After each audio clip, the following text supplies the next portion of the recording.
He's a nice guy, but you don't have to vote for him. That would be one Matt Ritter. By most accounts, people who know Matt, they say he's a nice guy.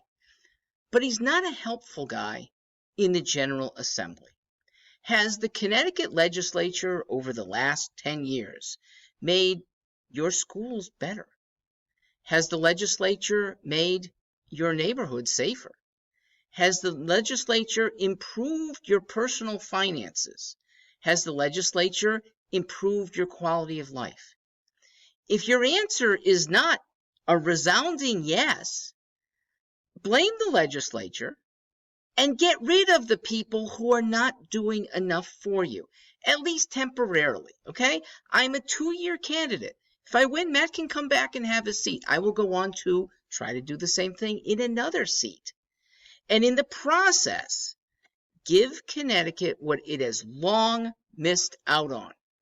Good, responsive to you legislation, or at times, removal of bad legislation. There's a lot of that as well.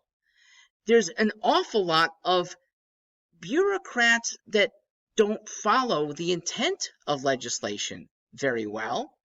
And there's an awful lot of punting to let bureaucrats do what they want without real regard for the people. Well, I'm a survey master.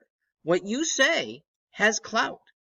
I, Mark Stewart, am at your behest. Now, I have a few ideas that in the process of electing me, they go to the General Assembly on day 1.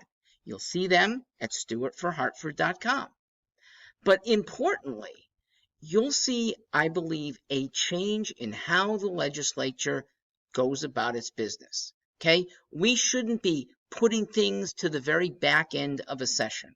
On day 1, I and others like me, challengers who want to do things better, will be introducing things to be voted on within 3 weeks. Okay? We bring them up. They can be debated. They should have a vote. If your leaders don't allow that, shame on them, and you get rid of them in 2 years.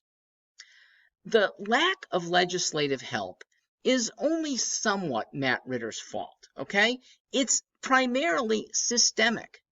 But he is a cog in the system. And in a time when we should be overhauling bad systems, this legislative process that spends money that it doesn't intend to have you repay, but they tax younger kids, that comes up with unfair calculations for special groups without consulting the people who are really paying for it, this legislature has to be amended. We do that by amending the people. They're not bad people. They're in a bad system. It is time for Connecticut to give Governor Lamont a responsive, fast-moving legislature of your desires. Let me hear your desires now. I know a lot because I speak with many of you. StewartForLiberty.com and StewartForHartford.com are the places that you'll find me. If we have yet to meet, I hold conferences 4 days a week, 2 of them online, 2 of them face-to-face. Join. It's easy. And I look forward to hearing and seeing you.